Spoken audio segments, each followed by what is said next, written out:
재고자산의 원가 결정 방법 보겠습니다. 수량 결정이 아니라 원가. 쉽게 말하면 가격을 들어올 때마다 물건의 가격이 서로 틀리잖아요.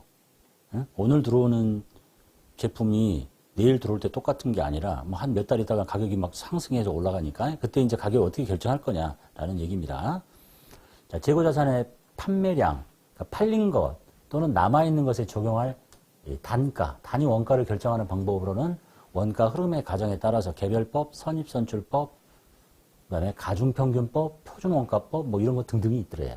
흔하진 않으니까 우리는 주로 개별법, 선입선출법, 뭐 총평균, 이동평균 정도만 보게 되네요. 그러니까 통상적으로 상호 교환할 수 없는 재고 항목이나 그러니까 이 재고하고 이 재고하고 서로 교환할 수 없어. 그냥 예를 들면 편의점에 과자와 아이스크림을 막 서로 교환할 수 없잖아요. 또는 특정 프로젝트별로 생산되는 제품 또는 서비스는 개별법을 사용하십시오. 개별적으로 관리한다는 얘기예요. 볼 거니까. 교환할 수 없으니까.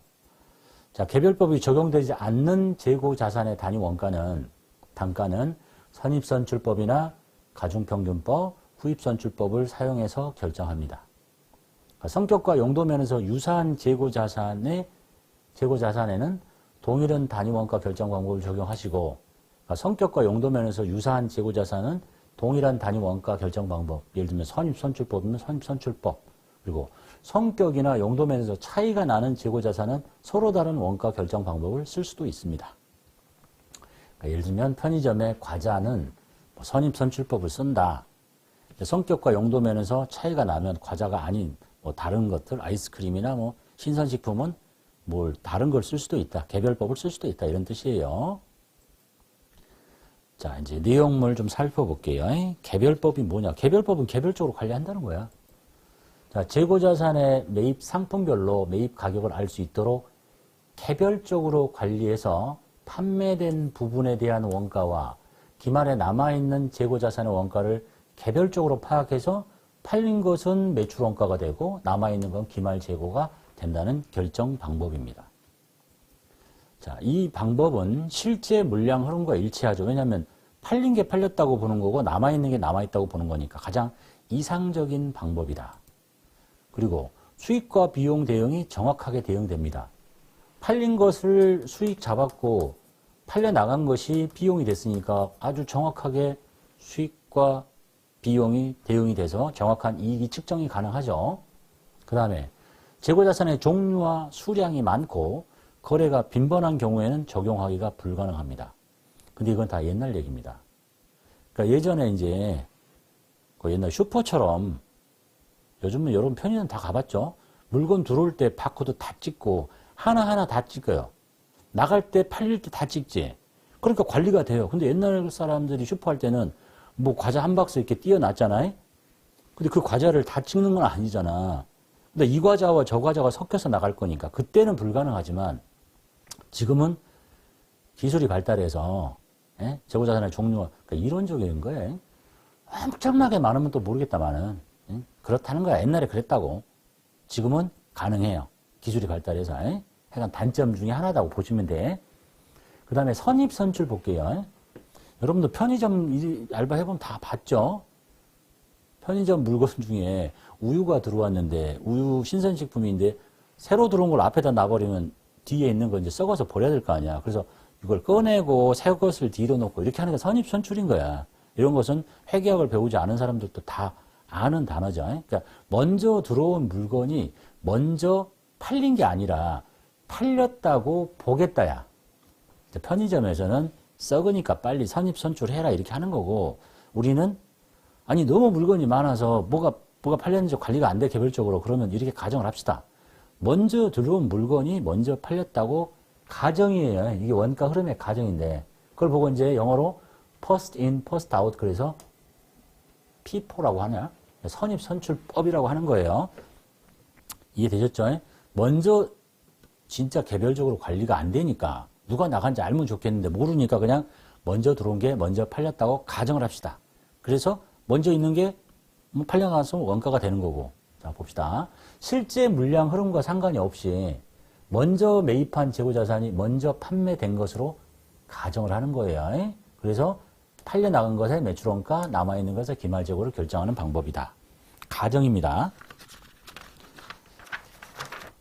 자, 그 다음에, 자, 그러니까 이 방법의 특징은 뭐냐? 실제 물량 흐름은 아니지만 일반적인 물량 흐름과 일치하죠. 우리가 보통 일반적으로 먼저 들어온 것을 먼저 먹거나 먼저 팔거나 이렇게 할 거니까. 그 다음에 매출 원가는 과거의 원가로 계산이 되고, 왜요? 옛날에 사온 것을 먼저 팔았다고 하니까 지금 당장 파는데 팔려나간 것은 먼저 들어온 것이니까 원가가 과거야. 그리고 수익은 현재야. 지금 팔았는데 오래된 물건이 팔린 거로 가정을 하니까. 그래서 수익과 비용 대응이 적절하게 이루어지지 않는다라고 보는 겁니다. 이해됐죠? 아니, 팔리는 것은 지금인데 팔려나간 것은 가장 오래된 물건이 팔려나갔다고 보는 거니까. 그 다음에 물가가 상승할 때는 순이익이 높게 계산이 됩니다.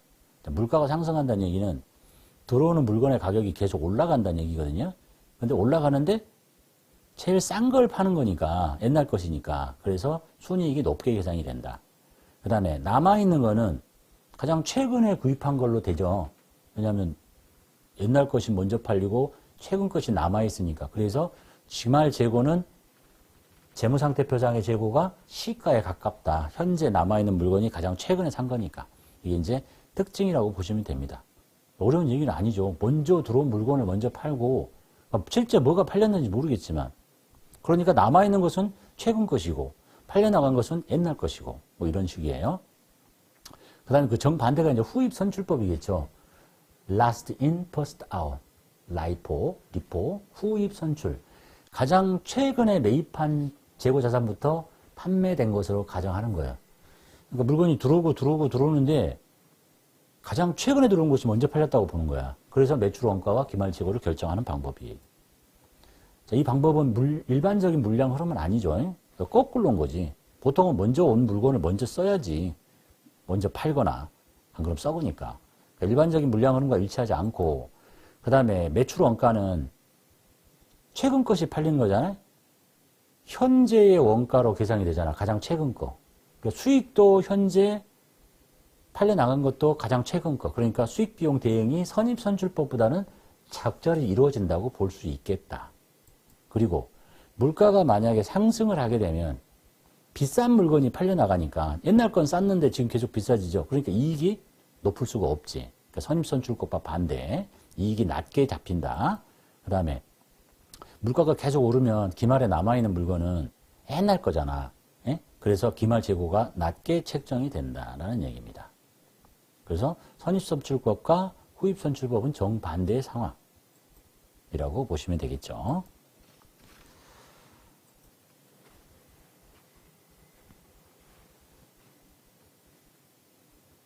자, 예제를 통해서 계산 문제 한 번만 풀어봅시다. 그냥 뭐 들어보면 상식적인 얘기입니다. 선입선출법과 후입선출법에 따른 매출 원가를 계산하시래요. 자, 기초에 물건이 200개 있고 단가가 100원짜리고 입고됐죠? 300개. 금액이 120원이 제일 올라가네요. 그리고 내다 팔았어요. 400개. 근데 이제 이거 400개 팔았을 때 얘가 팔렸냐를 결정을 못 한다는 거지. 개별법이면 누가 팔렸는지 알잖아. 근데 모르니까 가정을 하다는 얘기야. 그 다음에 또 그 이후에 또 300개가 들어왔고 또 팔았어요. 이때는 누가 팔렸느냐. 그래서 이제 선입선출법은 자, 요 상황 이후에는 없는 거예요. 여기 팔렸을 때 선입선출법이니까 요 400개는 제일 먼저 들어온 게 전년도에 있던 거잖아. 얘가 200개 팔리고 그 다음에 200개는 얘가 200개 팔렸습니다라는 얘기예요. 그러니까 여기가 이제 100개가 남는 거지. 이해됐죠? 그리고 여기 100개 남았고 여기 300개, 여기 200개는 제일 먼저 있는 게 이제 그 다음 이거잖아. 이거 팔렸고 요거 200개, 요거 100개 팔렸고 그래서 여기 있는 게 100개가 남았고 요렇게 하는 200개가 남았고 이게 이제 선입선출법이에요. 봅시다. 자, 선입선출법에 여기에 있는 원가는 400개죠. 요거 팔려 나갔다. 200개 100원짜리. 그 다음에 요거 120원짜리 200개 팔려 나갔다. 그래서 44,000원. 그 다음에 요 두 번째는 여기가 이제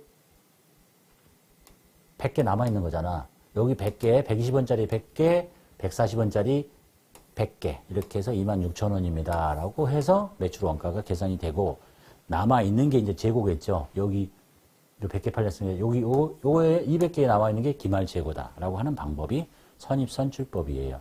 그래서 다 더하면 지금 물가가 상승하는 상황인데 매출 원가는 합치면 7만 원이에요. 이제 매출 원가를 잘 비교해보자는 얘기입니다.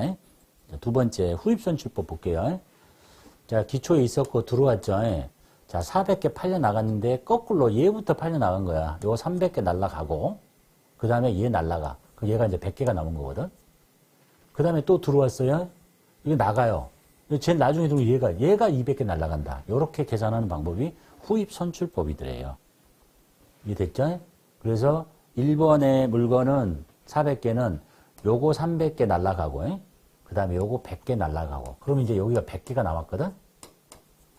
그 다음에 요 두 번째는 요 200개는 얘가 다 나간 거야. 그러니까 이제 재고는 여기가 100개가 남은 거지. 그래서 요 두 개 합쳐진 게 재고가 돼요. 그 두 개를 합치면 매출원가는 74,000원이 돼요. 서로 다르죠? 선입선출법보다는 좀 금액이 크죠? 비교해 봅시다.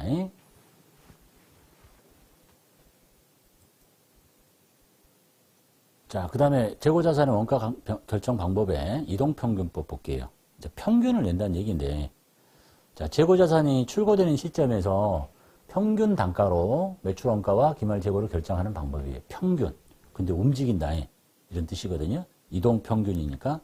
자, 이동평균법을 사용할 때는 재고자산을 매입할 때마다 직전 재고액과 근본 매입액의 합계액을 매입 직전의 수량과 근본 매입 수량으로 나눠서 평균 단가를 계산해 뒀다가 하는 방법이래요.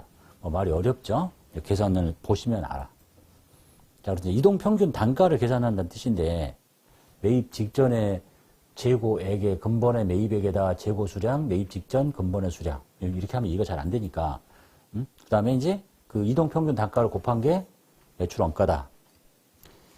들어놓으시면 되겠고 그 다음에 총평균법은 그러니까 이동평균법은 들어오고 나갈 때 한 번 평균 또 들어오면 걔랑 또 평균 또 들어오면 또 평균 해서 또 나가면 또 빼고 또 평균. 근데 총평균법은 들어오고 나갈 때 몰라. 계속 들어온 거 1년 동안에 들어온 거 모두 다를 더해서 평균. 이게 총평균이에요. 그 다음에 얘는 단기에 판매된 재고는 모두 동일하다는 단가에 가정하에서 매출원가와 기말재고를 계산하는 방법이고 총평균법을 사용할 때는 기말의 재고자산의 기말에 기초재고액과 단기매입을 합계를 기초재고수량과 단기매입수량으로 해서 한꺼번에 퉁친다 이렇게 보시면 돼요. 산식은 이렇고 기초재고, 단기매입, 기초재고액, 단기매입 전체를 해서 하나의 단가를 계산한다. 그래서 판매량에다 곱해서 계산하더라 라는 얘기고 저걸 뭐 이론적으로 암기해야 될 식은 아니니까 이제 계산 문제를 통해서 보시면 이게 뭔 말인지 알 거니까 이해되셨죠?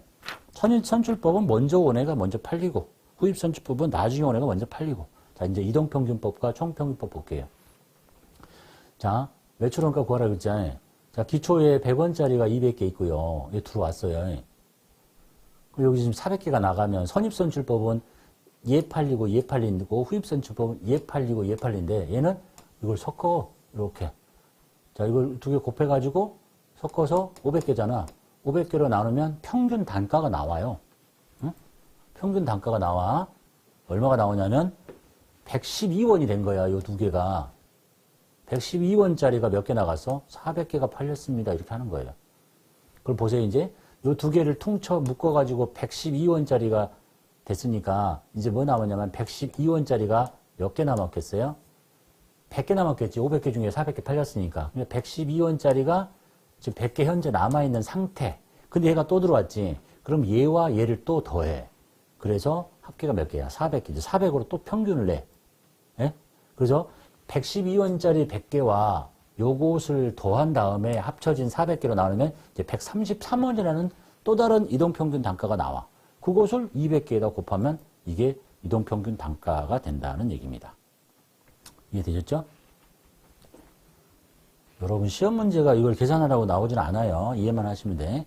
자, 총평균법은 뭐냐? 보세요. 총평균법은 기초 있죠? 들어왔죠? 나갈 때 계산을 못해. 왜냐하면 계속 들어올 게 나와 있으니까. 뭐 몰라. 끝까지 다 들어와 봐야 돼. 그래서 이 모두를 다 싸잡아가지고 나누기 3, 6, 7, 800으로 나눠버려. 그러면 전부 다 동일한 단가가 돼. 그래서 122.5원 곱하기 400개, 120.5원 곱하기 200개 이렇게 한 게 얘의 매출 원가가 된다는 얘기예요. 그러니까 1년 동안 들어온 모든 것은 단가가 다 똑같다. 이렇게 섞어버린다 이런 얘기지. 그래서 총평균법이라고 한대요. 계산, 분모, 분자 뭐 써있고 이런 거 필요 없고, 이해되셨죠? 요 정도만 이해하시면 돼. 자, 그 다음에 이제 봐야 될 거는 이겁니다. 우리 시험에서는 숫자를 계산하는 게 아니고, 매출 원가의 이제 개별법은 그것만 그냥 갖고 하니까 그 비교 대상이 아닌데, 선입선출법과 후입선출법과 이동평균법과 총평균법의 매출 원가의 크기, 왜냐하면 서로 다 달랐죠. 그 다음에 순이익의 크기, 재고자산의 크기를 물어보는 문제가 있으니까 이것만 잘 기억하시면 돼요. 자, 물가가 상승하고 있다는 얘기는 사올 때마다 우리가 사는 세상이 물가가 상승하는 상황이잖아요. 10년 전에 짜장면 값과 지금의 짜장면 값이 다르니까. 이렇게 내가 사오는 재고자산의 가격이 100원이었다가 120원이었다가 140원이었다 이렇게 계속 올라가는 거야. 자, 그러면 이제 물가가 상승하는 상황에서 선입선출법과 후입선출법, 이동평균, 총평균 중에서 어떤 것의 매출원가가 가장 크고 작은지를 보자는 얘기입니다. 자, 그래서 보면 누구부터 뜨냐? 자, 아까 저기 책에 있는 계산식을 적어본 거예요. 여기 지금 그 표야. 선입선출법의 매출원가는 7만 원이었고, 그 다음에 후입선출법의 원가는 7만 4천 원이었고, 이동평균법과 총평균법을 교재에 있는 숫자를 적어놓으면 이렇게 돼 있는 거거든요.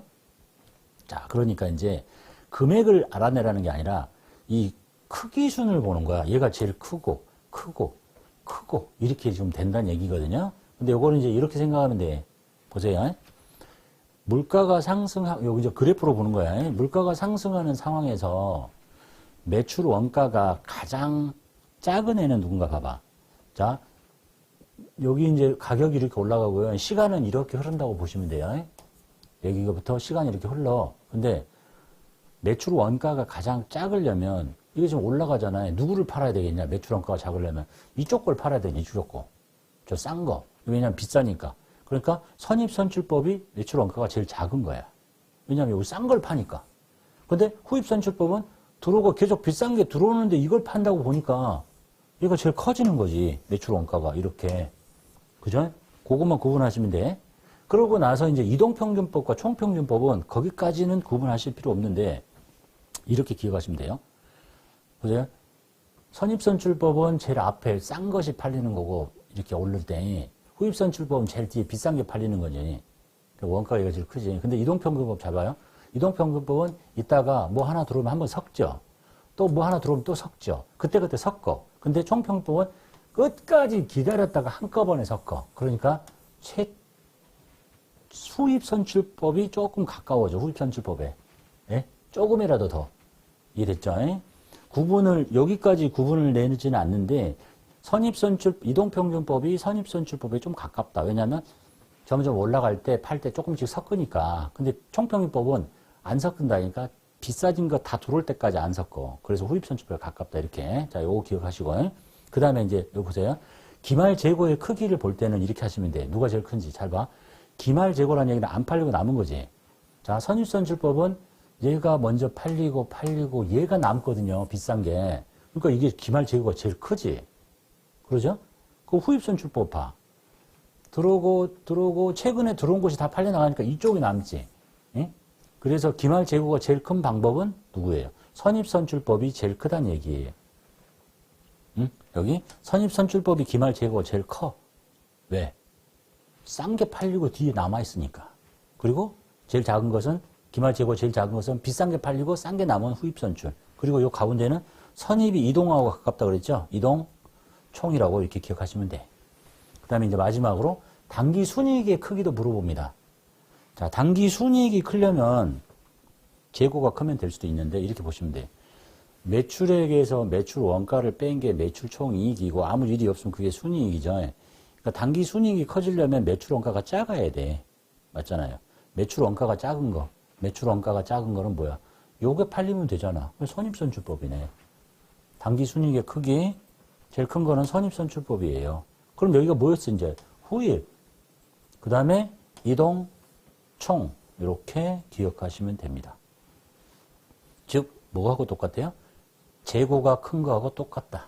라고 기억하셔도 되고, 이해되셨죠? 이제 시험 객관식에 나오는 형태가 이거니까, 요거는 좀 빨리 찾아야 돼. 그 다음에 이제 거꾸로도 나와요. 물가가 계속적으로 이렇게 하락을 한다. 자, 매출 원가 크기 빨리 해볼게. 매출 원가가 가장, 요렇게, 여기가 선이고, 여기가 후야. 매출 원가가 가장 큰 게 누구야?